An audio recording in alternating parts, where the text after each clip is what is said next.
Hello everyone, মোৰ চেনেলৰ অন্যটো নতুন ভিডিঅ'লৈকে তোমালোকক স্বাগতম জনাইছো। আজিৰ এই ভিডিঅ'টিৰ জৰিয়তে মই গুৱাহাটী ইউনিভাৰ্চিটি আৰু বড়োলেণ্ড ইউনিভাৰ্চিটিৰ বিএড কোৰ্ছৰ এটা কম্পেয়াৰেটিভ এনালাইচিছ কৰিম। লগতে তোমালোকৰ কিছুমান কমেন্ট লাইক কিমান খৰচ হ'ব এক বছৰত বা স্কলাৰশিপ পাবনে নোপোৱা তেনেধৰণৰ কিছুমান তোমালোকৰ কমন কুৱেশ্যনছ আছিলে। সেই কুৱেশ্যনবিলাকৰ ৰিপ্লাইও মই এই ভিডিঅ'টিৰ জৰিয়তে দিবলৈকে চেষ্টা কৰিম। গতিকে আশা কৰিম ভিডিঅ'টো স্কিপ নকৰাকৈ শেষলৈকে চাবা। সো মই প্ৰথমতে গুৱাহাটী ইউনিভাৰ্চিটি আৰু বড়োলেণ্ড ইউনিভাৰ্চিটিৰ কম্পেয়াৰেটিভ এনালাইচিছটো কৰি লওঁ। মই ভাবোঁ যে মোৰ কমেণ্ট ছেকশ্যনত যিবোৰ কমেণ্টছ আহিছে সেই কমেণ্টছবোৰৰ পৰা মই মানে এইটো গম পাইছোঁ যে মেক্সিমাম ষ্টুডেণ্টে গুৱাহাটী ইউনিভাৰ্চিটি আৰু বড়োলেণ্ড ইউনিভাৰ্চিটিত এপ্লাই কৰিছে। চ' মোৰ এই ভিডিঅ'টিৰ জৰিয়তে তেওঁলোকে নিশ্চয়কৈ সুবিধা পাব ভাবিবৰ কাৰণে যে কোনখন ইউনিভাৰ্চিটিত এডমিশ্যন ল'লে তেওঁলোকৰ সুবিধাবিলাক পূৰণ হ'ব পাৰে। মানে তেওঁলোকৰো কিছুমান সুবিধা আছে। কিছুমানে মোক বহুত কমেণ্ট ছেকশ্যনত সুধি থাকে যে মিডিয়াম অফ ইনষ্ট্ৰাকশ্যনছ কি হ'ব, ইংলিছতে লিখিব লাগিব নেকি, অসমীয়াতো লিখিব পাৰিম নে নাই, তেনেকুৱা ধৰণৰ কিছুমান কুৱেশ্যন, ছিট কেপাচিটি কিমান আছে বা কিমান ফিজ ল'ব পাৰে, এই সকলোবিলাকৰ কুৱেশ্যনছ মই কম্পেয়াৰেটিভ এনালাইচিছ এটা কৰি মই দিবলৈ বিচাৰিম যাতে তোমালোকৰ ভাল লগা ইউনিভাৰ্চিটিখন বিচাৰিব পাৰা আৰু সেইমতে তাতে এডমিশ্যনটো ল'ব পাৰা। চ' আজিৰ এই ভিডিঅ'টি আৰম্ভ কৰোঁ। নাও the first point is number of colleges, মানে কলেজৰ সংখ্যা কিমান।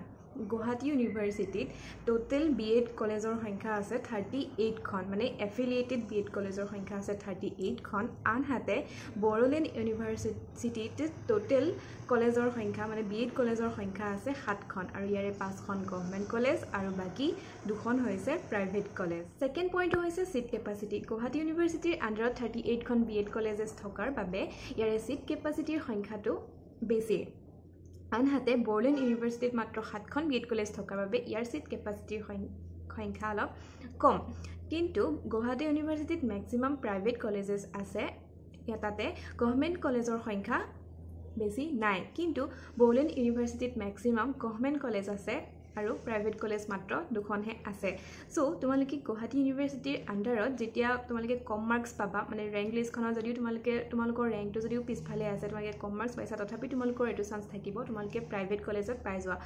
কাৰণ প্ৰাইভেট কলেজৰ ছিট কেপাচিটিটো ইয়াতে বেছি আছে, মানে মেক্সিমাম যিহেতু প্ৰাইভেট কলেজ আছে, তোমালোকে যদি এপ্লাই কৰা নিশ্চয়কৈ কোনোবা এখন প্ৰাইভেট কলেজত তোমালোকে ছিটটো পাই যাবা। কিন্তু বড়োলেণ্ড ইউনিভাৰ্চিটিৰ ক্ষেত্ৰত তেনেকুৱা নহয়। বড়োলেণ্ড ইউনিভাৰ্চিটিত যদি সেই ৰেংক লিষ্টখন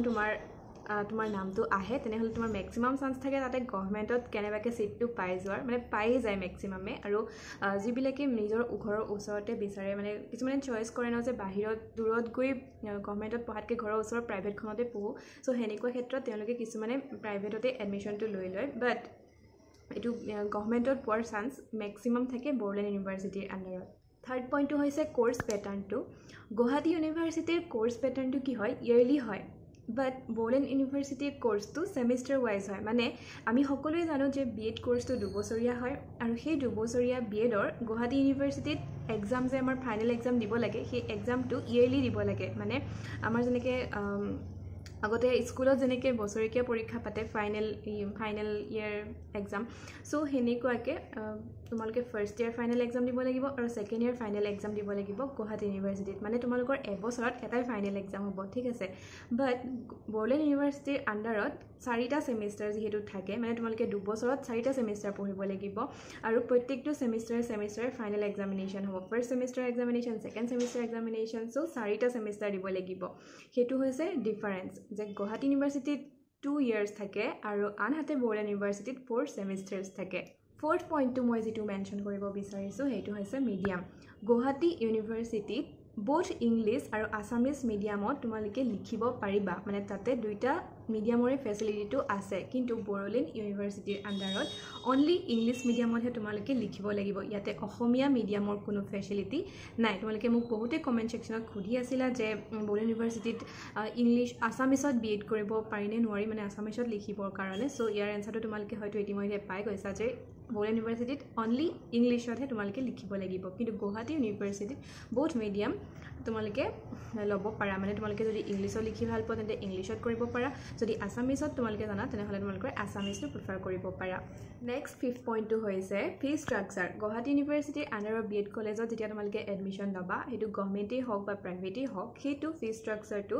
বড়োলেণ্ড ইউনিভাৰ্চিটিৰ আণ্ডাৰৰ বি এড কলেজৰ তুলনাত কম্পেৰেটিভলি অলপ বেছি হয় মানে বড়োলেণ্ড ইউনিভাৰ্চিটিৰ ফি ষ্ট্ৰাকচাৰটো অইন ইউনিভাৰ্চিটিৰ বি এড কলেজবিলাকৰ তুলনাত কম হয় and the last point is course duration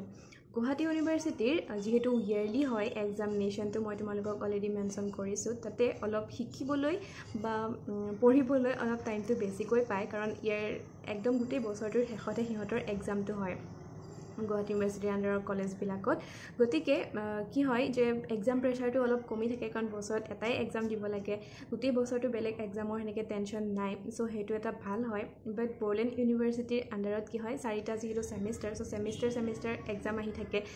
চ' এনেকুৱা হয় যে পঢ়িব লৈছিলাহে ছেমিষ্টাৰটো শেষেই হ'বলৈ হ'ল এক্সাম আহিয়ে পালে তেনেকুৱা ধৰণৰ হয় কিন্তু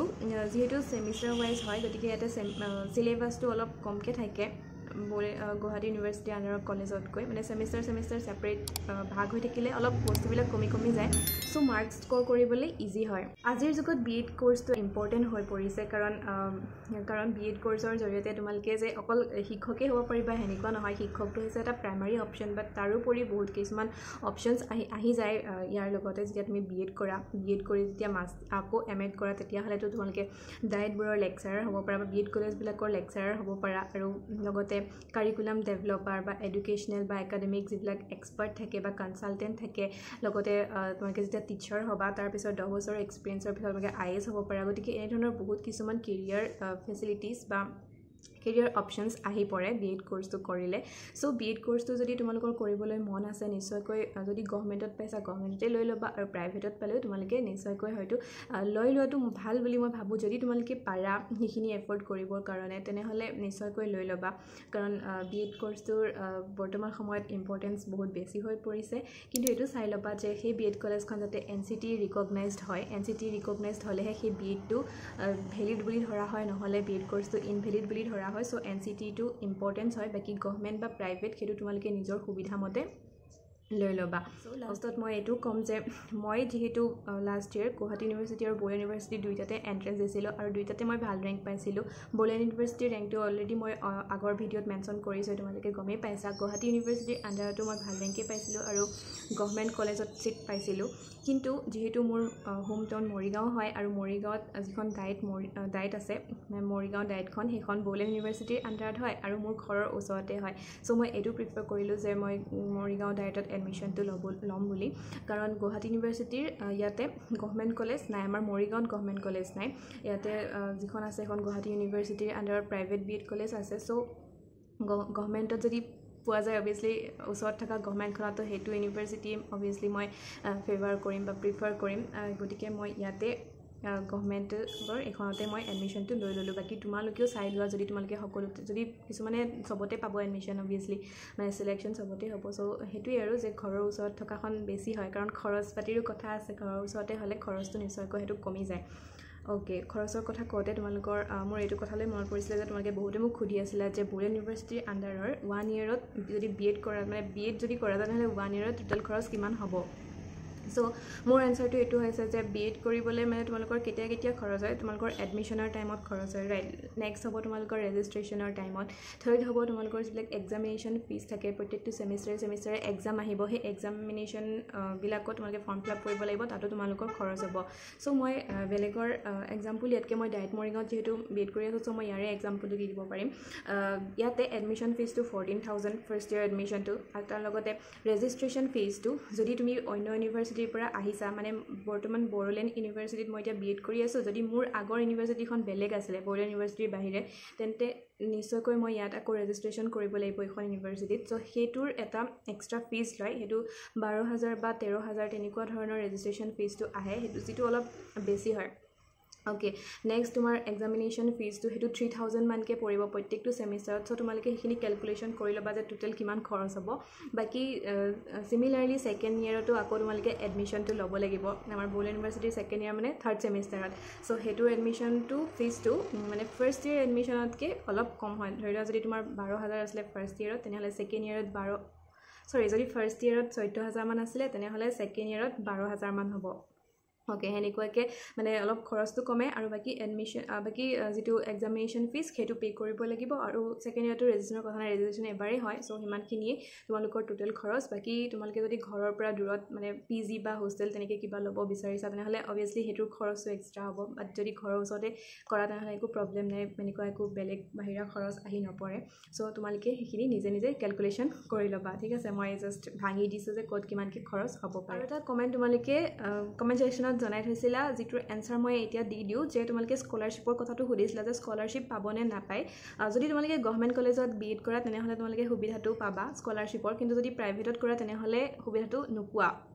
মানে প্ৰাইভেটত স্কলাৰশিপ নিদিয়ে আৰু যদি গভৰ্নমেন্টত কৰা তেনেহলে তোমালোকে ওবিসি এসটি এসসি একটা স্কলাৰশিপ পাবা তাৰে তোমালোকে যদি ওবিসিৰ হয় তেনেহলে তাতে ইনকাম সাৰ্টিফিকেট লাগিব পেৰেন্টছৰ আৰু হেতু 4 লাখৰ তলত হ'ব লাগিব যদি তোমালোকৰ 4 লাখৰ ওপৰত ইনকাম সাৰ্টিফিকেট মানে ইনকাম আছে তেনেহলে তোমালোকে সেই সুবিধাটো নাপাবা মানে যদি ওবিসি এনসিএলও থাকে সেই সুবিধাটো নাপায় 4 লাখৰ তলত ইনকাম হ'ব লাগিব তেতিয়াহে হেতু দিব লগতে যেহেতু আৰু এটা ছোৱালী বিলাকৰ কাৰণে আৰু এটা সুবিধা আছে তোমালোকে হেতু জানা যে মামাই নিযুত মইনা আঁচনি দি থৈ দিছে গতিকে নিযুত মইনা আঁচনিৰ জৰিয়তে সমূহ গুটি সকল যিবিলাকে এডমিশন লৈছে সকলোবোৰ ছোৱালী এই সুবিধাটো পাব মাহে 2500 টকা নিজৰ একাউণ্টত হেতু আহি যাব সো ইমানখিনিয়ে ছোৱালী বিলাকৰ কাৰণে হেতু বহুত ভাল হয় বাট লৰা বিলাকৰ হেতু সুবিধা নাই দেই লৰা বিলাকে হেতু নাপায় সো বাকি লৰা বিলাকে পালে হি স্কলাৰশিপ কিতে পাব লাগিব এক্সট্ৰাকে এটো স্কিমৰ পইচা কিন্তু এটো নাই সো ইমানখিনিয়ে যে মানে যদি তোমালোকে স্কলাৰশিপটো পোৱা ন তেনেহলে এই ফিজ যিবিলাক ফিজ বা তোমালোকৰ যিবিলাক খৰচ হৈ গৈছে সেই সমূহ খৰচ মানে তোমালোকৰ ওলাই যাবগে গোটেই বিএড কোৰ্সটোৰ পৰা যিবিলাক খৰচ হ'ব সেই সকলোবিলাক তোমালোকৰ হৈ যাব মানে স্কলাৰশিপৰ পইচা বা নিযুত মইনাৰ পইচাতে আৰামসে কভাৰ হৈ যাব ফৰ গভৰ্নমেন্ট কলেজেস প্ৰাইভেট কলেজত স্কলাৰশিপৰ সুবিধা নিদিয়ে হেতু মানে নিজে আৰু কৰিব লাগিব আৰু হেতু কাৰণ মই খুদিছিলো প্ৰাইভেটতো দিয়ে নেকি তেও মানে আমাৰ সাৰক তো সাৰে কলে যে প্ৰাইভেটত হেবিলাক সুবিধা নাই কাৰণ প্ৰাইভেটত মানে কি হয় প্ৰাইভেটৰ এডমিশন ফিজটো বহুত বেছি হয় ন গভৰ্নমেন্টতকে আৰু সেই প্ৰাইভেটত মানে কি হয় যে যিবিলাকে লৈছে তো এনেকে ভাবে যে পইচা আছে আৰু হেকাৰণেটো প্ৰাইভেটত ল'ব পাৰিছে সো বাৰু হেনেকুৱা নহয় কাৰণ বিএটো কৰিবই লাগে সকলোৱে মানে পইচা দি হলেও কৰি থলে পিছত সুবিধা হয় হয় না হেতু বাৰু মইও জানো কিন্তু মানে তেনেকুৱাকে কনসেপ্ট এটা ধৰি থৈ দিছে সো প্ৰাইভেটক হেতু সুবিধা নিদিয়ে অনলি ফৰ গভৰ্নমেন্ট কলেজেস হেতু মানে সুবিধা আছে সো আজিৰ ভিডিওটো বাৰু মই ইমানখিনতে সামৰিছো আশা কৰিছো তোমালোকৰ ভিডিওটো চাই কিবা নহয় কিবাটো লাভ হ'ব আৰু যদি তোমালোকে চাই ভাল পালা তেন্তে লাইক কমেন্ট শেয়াৰ আৰু সাবস্ক্ৰাইব কৰিবলৈ নাপাহৰিবা পুনৰ অন্য এটা নতুন ভিডিও তোমালোকক লগ পাম কেনেকুৱা ধৰণৰ কথা আৰু মানে তোমালোকৰ জানিব লগা আছে কি কনফিউজন আছে ডাউট আছে নিশ্চয়কৈ কমেন্টত জনাবা আৰু মই সেই অনুপাতে তোমালোকৰ বাবে ভিডিও এটা নতুনকৈ প্ৰস্তুত কৰিবলৈ চেষ্টা কৰিম পুনৰ নতুন ভিডিওত লগ পাম টিল দেন বাই বাই